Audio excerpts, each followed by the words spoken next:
Welcome to the Developing Your Football World podcast, hosted by the British Football Coaches Network. Today's guest is Harrison Ward, who has been coaching in the USA, India and Uzbekistan. Enjoy the show.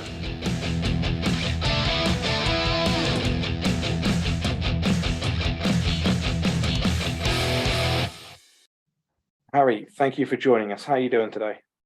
I'm all good, thank you. How are you, sir? How are you? I'm really good. I'm actually looking forward to having some time off over Christmas without having to worry about games and practices, and to spend a bit of time talking to people like yourself. Yeah, likewise. Thank you. Thank you for arranging this. It's nice to be able to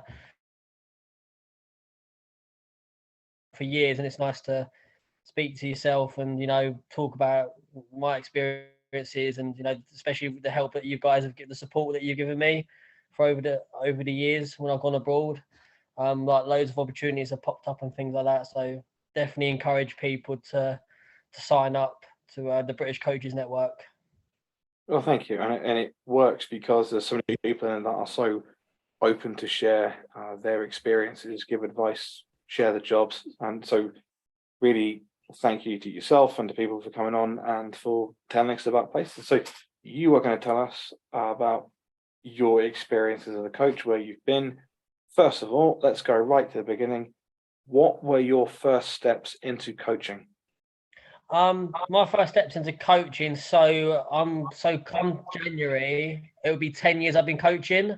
I started the absolute opposite. So I started in men's football. I started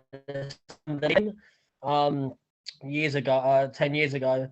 I started it. So I had enough of playing for rubbish coach. I just had enough of playing for people that didn't care about the coaching. But I did. I was 19. I wanted to. When the coach I had said, go off and basically, if you think you can do a better job, go and do it yourself. So I did. So I took a team, Berry Rangers third, they were called, and we won every game apart from two in our first season. I got to a cup final, so we finished second. And we've got quite successful, and then managed a couple of other teams for like Sunday League for about 4 years. And then after 4 years, I went into a company called Premier Sport. I did an apprenticeship in coaching. I was listening to the Cowley brothers at the time. I think they were in Lincoln City. So I basically said to you, to be a good coach, you've got to coach all the age groups. So I've come out of adult men's football and started doing kids football so I can coach all the age groups. I finished my apprenticeship in 2017, and 2018, I decided to do a football coaching degree with UK International Soccer, which allowed me to go to the USA for 3 years. Got my UEFA B license, got my degree in coaching, and now that was my first really steps into adults, and then with kids. That opportunity with UK International sounds really, really good, and I see they advertise a lot. Going to the United States is a very, very popular destination for coaches. Over the last few years, visa requirements have changed significantly, which is why you're getting companies like them doing degrees and other education. So just tell us about that program then. You were there for 3 years, you got UEFA B, and you got I was there degree. Yeah. So that's pretty good, isn't it? Yeah, I was in 2018. I was a guinea pig. I think it was one of the first classes to have this degree because of the whole the whole student visa. You couldn't get. It was very limited work visas at the time that were going. So when I finished my apprenticeship, I was like, I always wanted to go to the US. Always wanted to give it a go. And someone basically went, "How would you like to live in LA? Do a degree and get paid for it?" In those terms, I was like, "Yeah, where do I sign?" I really wanted to get out of because I'm from Basildon, Essex. Really wanted to get out of here. I wanted to go and see the world. With you. So one thing I would say about UK International Soccer, if you're just starting coaching, it's a great thing to do. I really I think I don't know if it's changed. Don't quote me on it, but as long as you've got your level 1, I believe you can qualify for the degree. But I see like these classes are getting bigger and bigger each year group now, and it's becoming really popular. So if you're young, if you're a young coach, I reckon if you're 21, 22, I'd recommend doing it.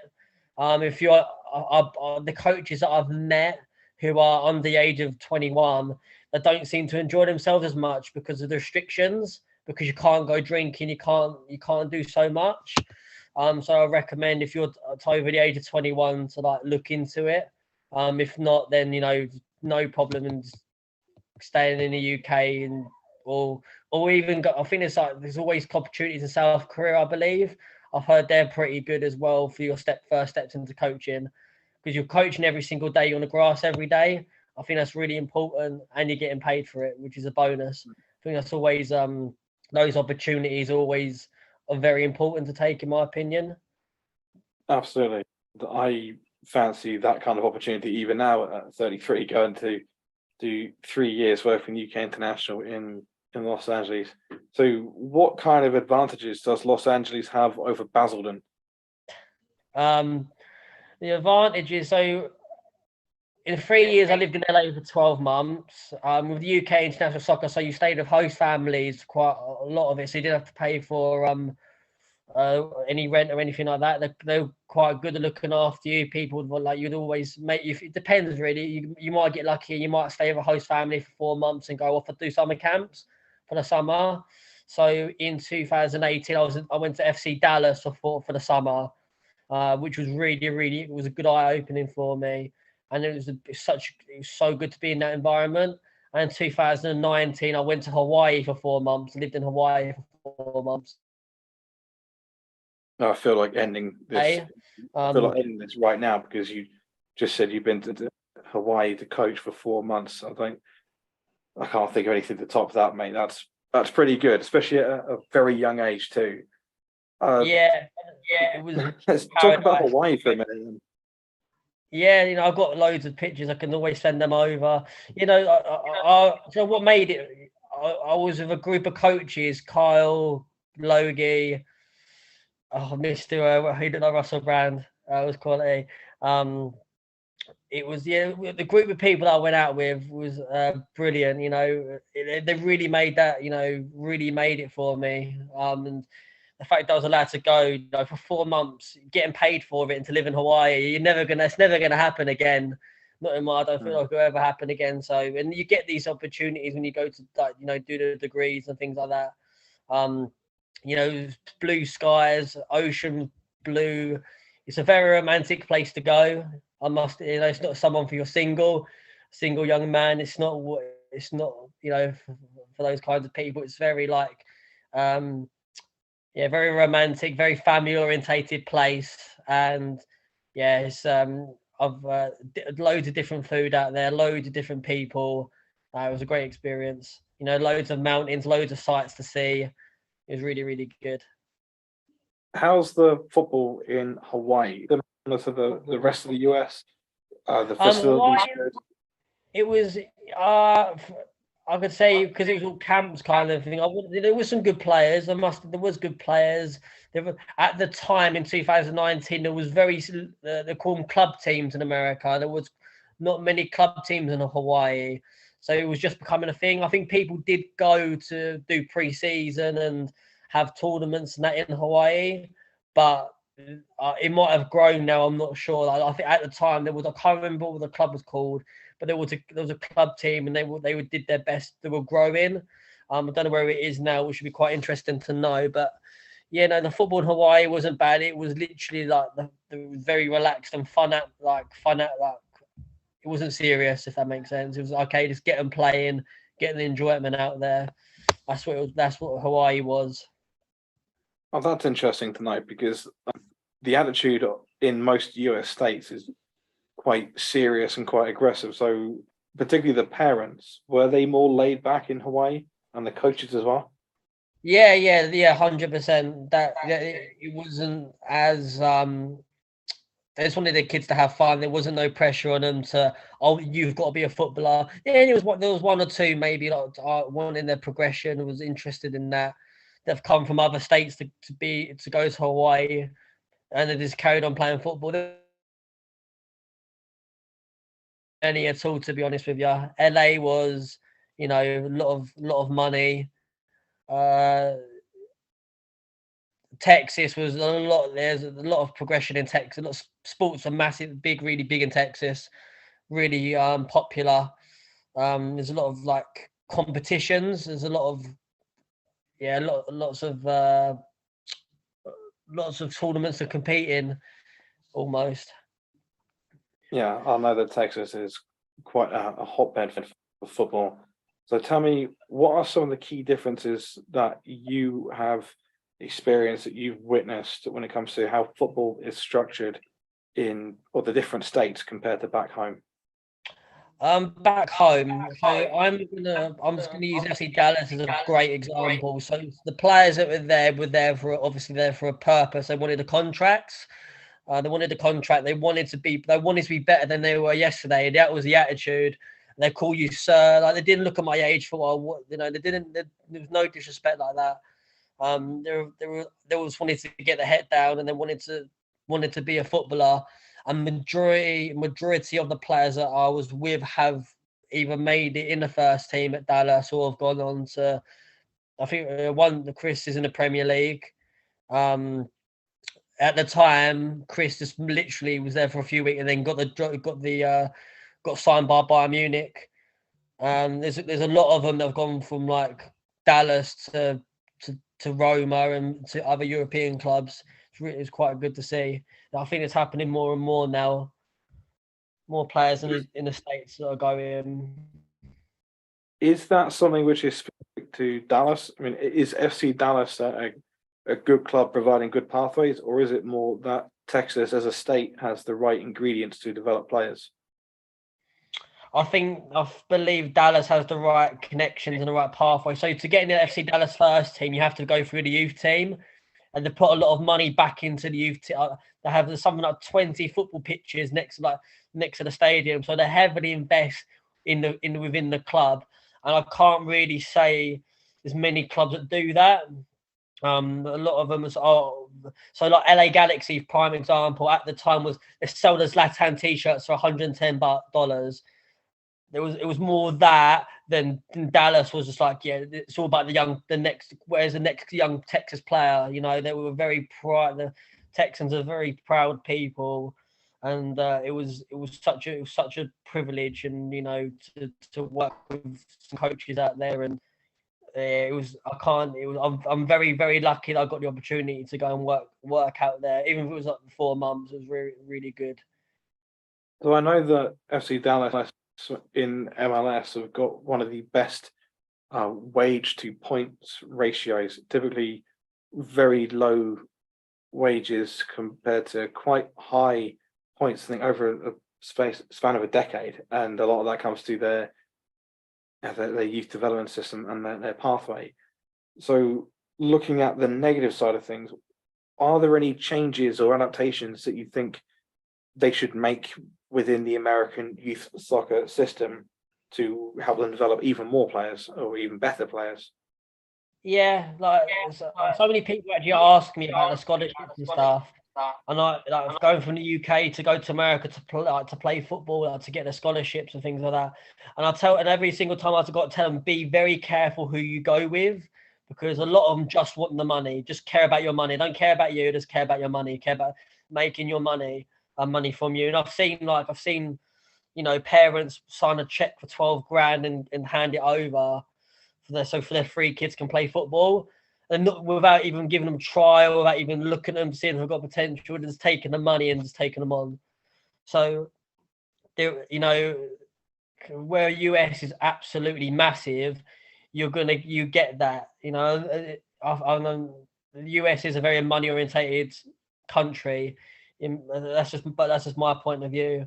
But you do get 1 or 2 people that just care about the youth development, and they do care about what happens to players. There is a procedure. I'm not going to sign you unless there's a trial. There is player portfolios and things like that.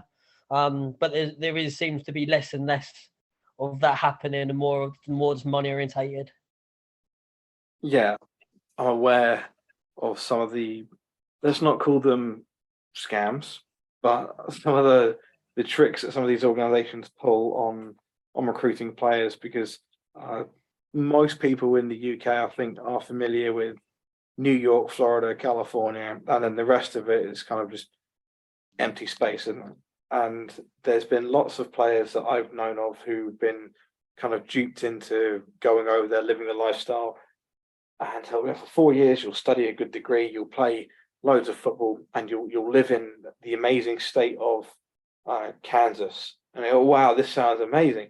And then turns out, well, you only actually play for 4 months of the year. The style of football is agricultural. You're going to do a lot of running and chasing. We probably won't touch a ball for 4 weeks at the start of the season because it's all going to be about fitness. And yeah, all that dribbling and passing you did in your recruitment videos that we like so much, you're not going to do that for us, because what you're going to do is either launch it long or run onto the ball. And by the way, although you've signed up for a college in New York, yeah, this is upstate New York, and you're actually 5 hours from New York City, and the nearest cinema is a 2-hour drive. And that's when the dreams come crashing down, because I think it's cut out. I'm still there. Have you still got me?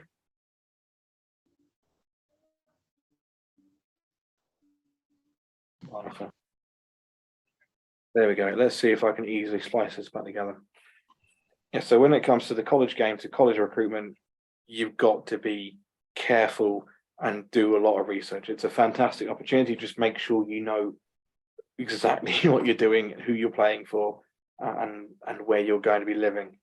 And to be fair, if I'd like to add on there, and I've learned this actually, especially the last 12 months of my coaching journey, it's about who you work with.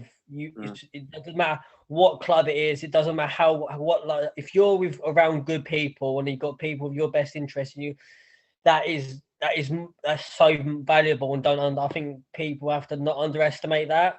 Because the last 12 months, I can't tell you how many horrible people I've worked with. There's so many of them, and now I'm always thinking twice on who I'm getting involved with. And networking's key. There's no, if you have an interview with someone, make sure you've got your own set of questions for them, because if their values don't match no is a fantastic word to use. And absolutely. And if people are listening to this, that's my big thing. Make sure no. It's something that LinkedIn and Twitter are really, really good for. And having the network, it's becoming a bit of a tool where you can almost vouch for companies or clubs or even countries, and you can do connections as well. So you can look at an interview with a coach who's worked in a particular location. Oh, I've got a job application going with them. Let me go and talk to that coach. Same thing with LinkedIn. If you see a job that you think looks pretty good, look up the club, find out who's worked for them. Look at how long these people have worked for them. Is there a high rate of turnover? Send these people some questions. Hello, mate. Do you have a few minutes just to answer a few questions? Do the research, because as much as we try, it's hard to vet everybody. So there's strength in numbers, and a lot of the scam artists, they rely on you being an individual and not doing your research. If you come fully prepared with know what kind of money you're going to get, but also how much that money's worth in local currency. So if it's a high cost of living or if it's a low cost of living, your wage will go further or not. Where will you actually live? Where you go to bed every night is really important. You're going to spend a third of your time in that room. You need to know what it's like. How are you going to get to work every day? What the transport's like, what you can do in your spare time. All this stuff is really, really important.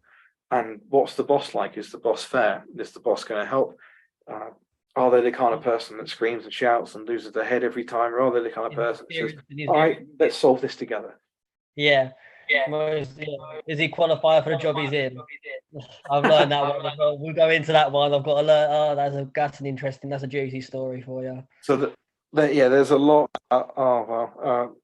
blind leading the blind in some places when we go abroad. So that's why we got to do our best to help each other. Let's move on to India then. Yes, You were in India for a while. First of all, I'd like to know what were some of the biggest culture shocks, particularly in regard from USA to India or UK to India.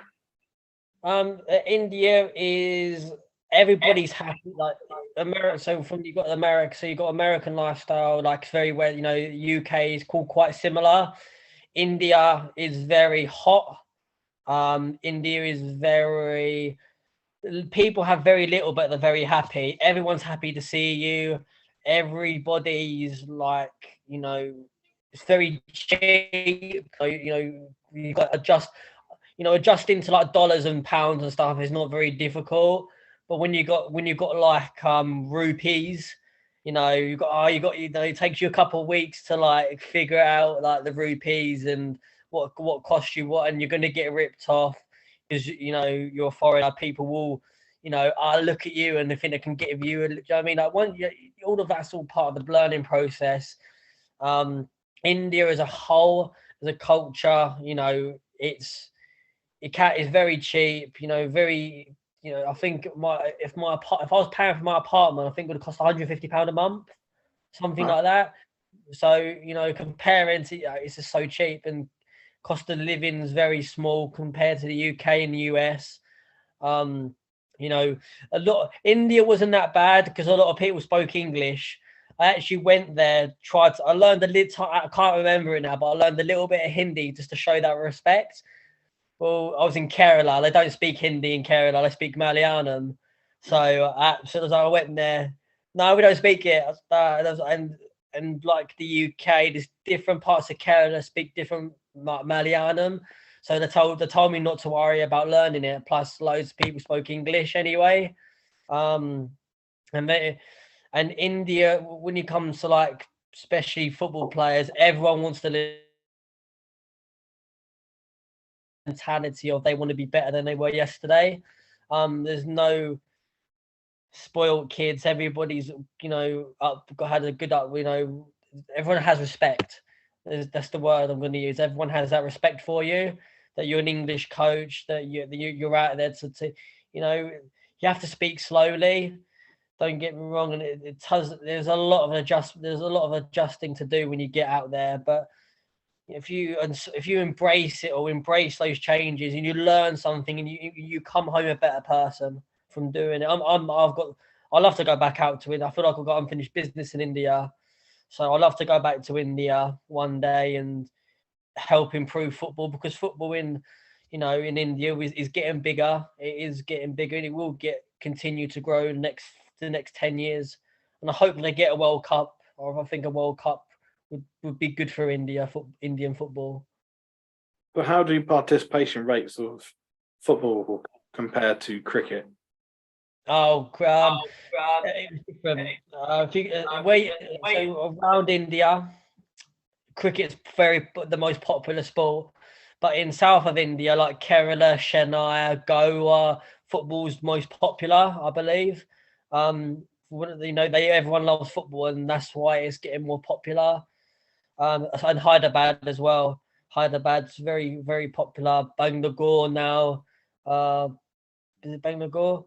Yeah, they're very where the football clubs are quite massive in the Super League. And you've got now, you've got like the north of India. There's not many like Super League clubs in Bengal and things like that, but that's where cricket's most popular. But when you go hit the south of India, southern India, that's where the love of football is. Do you think it's turning into a football nation in terms of amount of players playing, but also amount of fans watching, whether it's Indian Super League or whether it's watching the European games on TV? That's a good question. I like to think it's getting. I think if it wasn't getting popular, you got the likes of Simon. Then you have Owen Coyle was there last year. I think he won the Super League. He won it last year. You've got Simon Grayson's at Bangalore this year. You had Robbie Fowler at Sporting Bengal. So when you've got big names like that going into like in the Indian Super League, it will get popular. There is more. So they're introducing the I-League 2 next year now. So they're building another league in India, for another professional league. So that just tells me it's getting more popular. There's more teams, there's more clubs forming. So I think you've got the things like Scoreline, who I was with out there. They're getting bigger. You know, they're producing more players and things like that. So yeah, I believe it's getting more popular. What are some of the key lessons you learned as a coach while working in India? The key lessons as a coach. So when I had to talk very slowly for them to understand. A lot of demonstrations. When you go to like, you know, I think even if you are, there's nothing normal coaching. I think if you just show people, it's a lot quicker to think anyway. But especially with a language barrier, show them what to do, show them what to do a lot of the times. Because you might have some kids that don't know how to speak English very well, and some that do. And you're saving time a lot. But just show them what to do, and they get going. A lot a lot of coaching books, a lot of coaching material, which I shared with the coaches if out there, and a lot of them they all photocopied it, and I think there's one coach, his name was Milton. He went from coaching underage football, and in a year he's coaching in like the Kerala Premier League.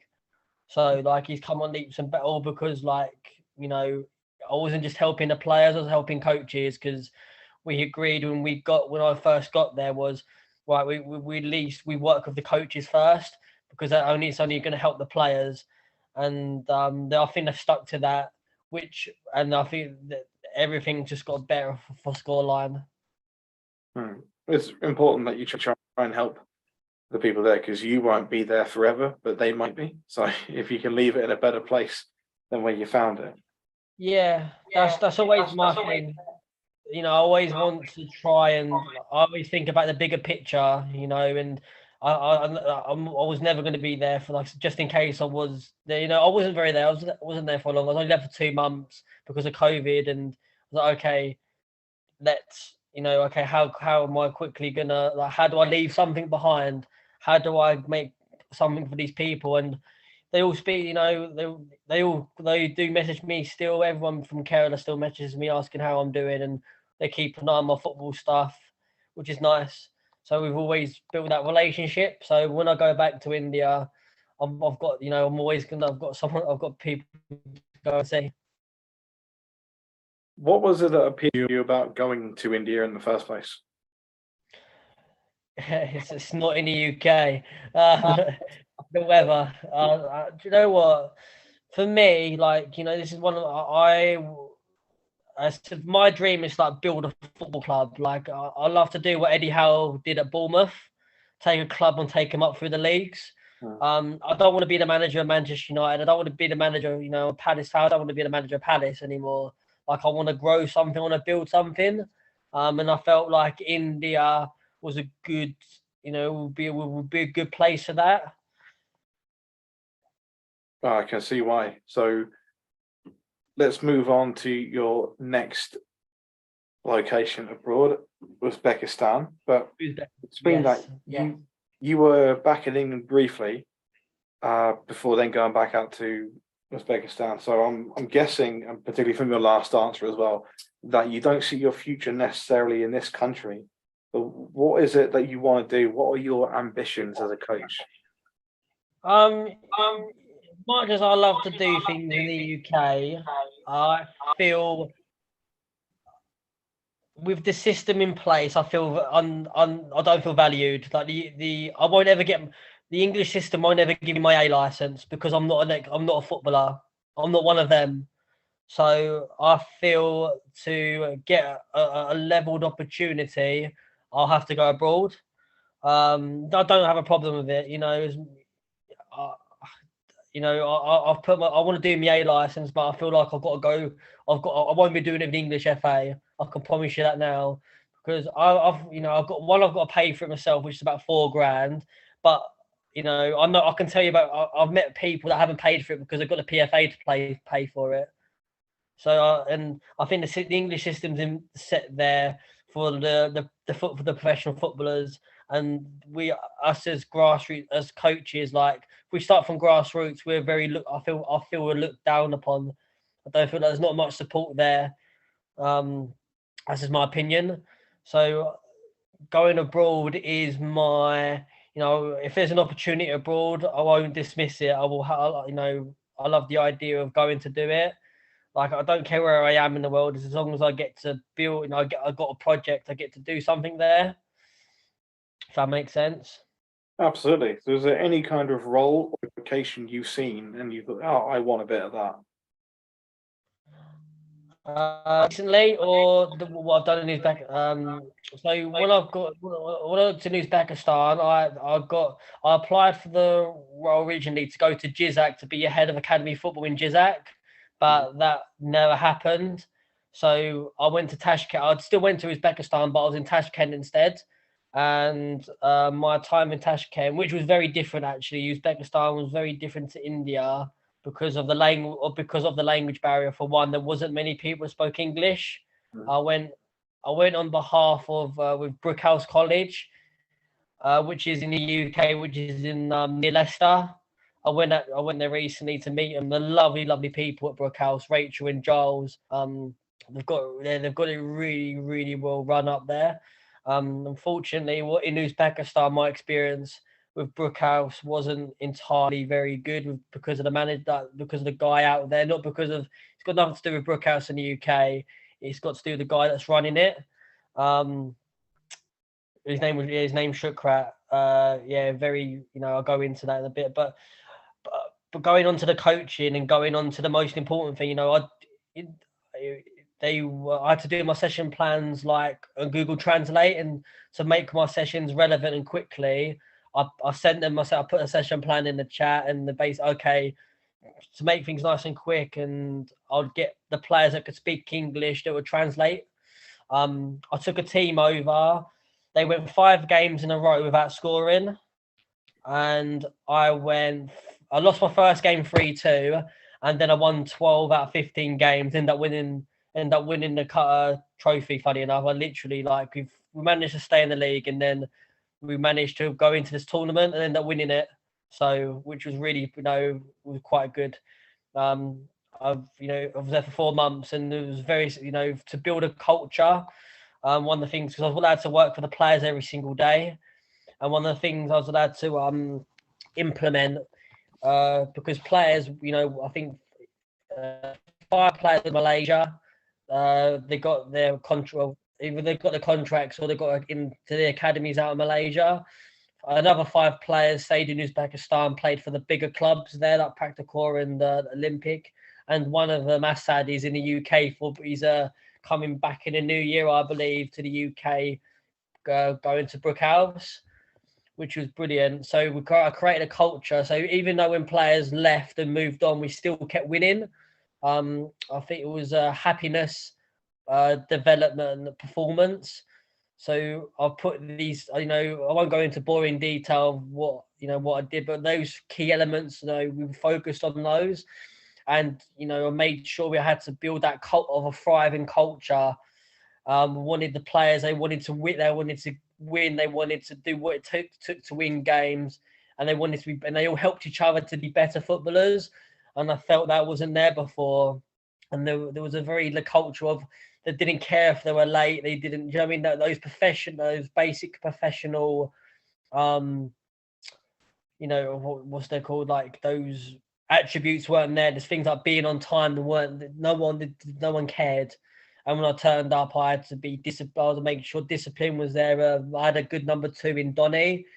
He was brilliant. He was coached there for 22 years. He was so good helping me.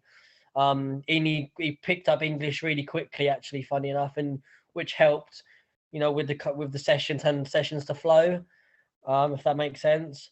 And a lot of them learned English. They picked it up from, a lot. They also wanted to learn, and it was a very successful period of wasn't just took a team that couldn't score, and then like we wasn't just winning games, we were just like winning, scoring like 7s and 8s.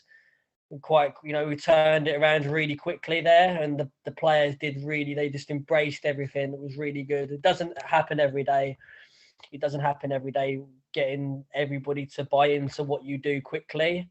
But they noticed, like, every new coach that I think, well, I've gone into places, they look at my knowledge. They want to know my knowledge and my behavior. How's my attitude? Those are two things that people pick up on me straight away, and they know I'm not there to mess about. So I'm very much on. I want to be successful. I'm not there just to be there. I'm there to be successful as well as other bits and pieces. But those were the main things. It was very good how quickly it all come together. Let's go back to the start then. And before we do that, I'd also just quickly mention when you talked about having to translate session plans on Google. Thankfully now the guys have developed that football lingo app where I've used it, and it is phenomenal. And I know a lot of us could have done with that years ago, but it's better late than never. And I'm glad someone finally did it.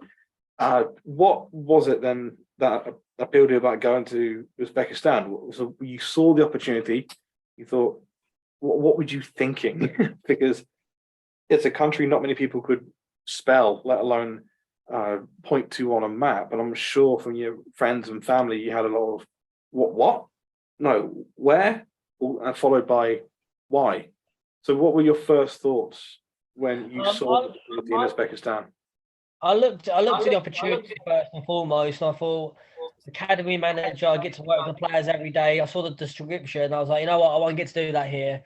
Why not? Let's look into it. And I looked up Uzbekistan, like Tashkent, and I spoke to other people. Like LinkedIn's a brilliant tool. I was allowed to speak to people, their experiences in Uzbekistan and things like that. And every British person I spoke to said they loved it and would go again. So no matter, even though if you Google Uzbekistan, is it safe? A lot comes up on there, and there's a lot of it that's not necessarily relevant to to that area that I was in. So I just thought to myself, never say you live once. I see bored and bankrupts go travel everywhere. Why not? Worst comes to worst, to get on the plane and come home. That's the right attitude. I've always thought that if it's crap, you should just go home again, don't you? Yeah. I love the food. Some of the best food I've ever had is in Uzbekistan. Some of the friendliest people I've ever had is in Uzbekistan. It was away from from the guy running it, away from him. It was such a good place. I'll go back on holiday. I've made so many friends. Everyone still, messages me asking, "Oh, when am I coming back?" and things like that. Everyone's very grateful for the fact that they had a European coach come there, because it's like you said, it's not a country that most people have ever heard of. And if you're listening to this, go visit Tashkent. It's a lovely city. It's a lovely place to go. And yeah, I'm always open to look at opportunity. So the country itself, you said the people are friendly and the food's good. What was it like where you lived? What were the living arrangements? Was that taken care of through the job? What's the transport like? Try and paint a picture for us. Yeah, bigger picture. So taxis, for example, cost like £1. Literally, it was like a 10-20 minute drive. Didn't cost. It was very, very cheap. Cost very little to get about. It's hard to get the metro or anything like that. The language barrier was a big problem. You have to, because they speak Uzbek, which is like similar to Turkish, and Russian as a second language.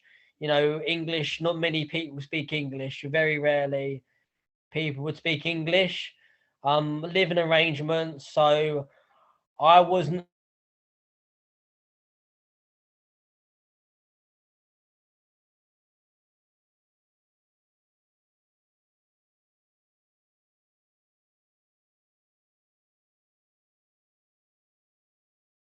The internet. Yeah, there we go. Living arrangements. Yeah, living arrangements. So like, it cost £1, like get a taxi. Very easy to get about, very cheap. I use Yandex, but the language barrier, I always had to work around the language barrier because I couldn't speak their language. Most of them could speak English. So, food wise, food was very cheap. 9 times out of 10, I think I paid for like 2 sausage rolls and a cup of coffee. It was like 70p. Like I always, even if I wasn't hungry, I made the effort to go to the local bakery because there's not McDonald's out there. That's not a thing. It's all local. Starting this, it's brilliant. I loved it. I loved the local. If it's, I loved all of that stuff because it wasn't like America. Wasn't corporate though. Wasn't corporate. There was a KFC. Don't get me wrong, but like it wasn't like traditional KFC. It was their version of it. Which I just found it to be so much better. We had shashlik out there, was brilliant. But the living arrangements, the other coaches before me had nice apartments with beds and stuff. I never had a bed, so I slept on a sofa. And my apartment wasn't dirty or anything like that. It was actually really new. I got a newish build, but I was sleeping on a sofa for 4 months. He got me the cheapest apartment he can find. Was going out eating all the time because like I couldn't cook. I didn't have anything like the stuff to cook, so I didn't want to spend loads of money on having to buy loads of kitchen equipment I couldn't take it home with me. Like I wasn't going to do that. So I was eating a lot.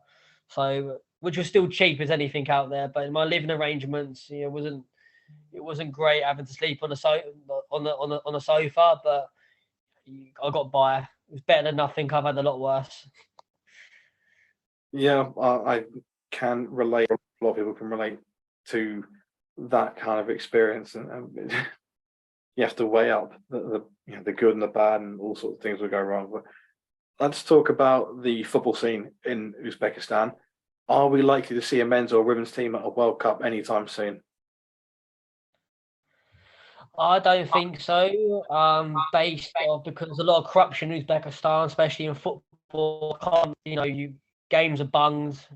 Even my games, even at under 18 level, some of my games are definitely bung. Like the refereeing, the ref standards. There's no standards of refereeing and things like that. Like the standard is very poor in terms of quality. But don't get me wrong. Like there's some players that should make it. But if they don't have the money, then they sometimes like the same managers will go with a merry-go-round. Apparently, from what I was told, so the same managers go from club to club because of that. It's all money orientated. I don't see a well. I want to, but I love to see. I love to see Uzbekistan get to a World Cup and things like that. And you should never say never. I think places like Uzbekistan would. A World Cup there would be brilliant. There's a lot of the stadiums there are big anyway. There's either one or two of them redeveloped, but still, it's a good footballing nation. It would make sense to have a World Cup there, for example. But I wouldn't see an Uzbekistan team get to a World Cup anytime soon. So, final question about yourself: where do you want to go next? What are the ambitions for your career? My ambitions are I want to get to the very. I love to, for example, I love to go back to India, take a club and get to the Asian Champions League. I love to go take a club from the bottom, take them all the way upwards. I want to get to the very top. I'd say I love to see what Graham Potter's done, go abroad and then come back to the Premier League and things like that. But I'd rather, I'm happy just to enjoy the journey. I'm happy just to go in somewhere where there's I'm grateful for any opportunity, to be honest, because there's very few of them now. I need to get me away for A license. How I'm going to get that, I have no idea. But once I get that, I feel the world. I think a lot will open up for me. But for now, I've just got to focus on getting on the A license course. That's my next, step by step. Well, Harry, thank you very much for your time. Thanks for coming on. A really enjoyable chat, and I'm sure the listeners would have got a lot out of it. So thank you for your time. Thank you so much, and we'll do this again soon.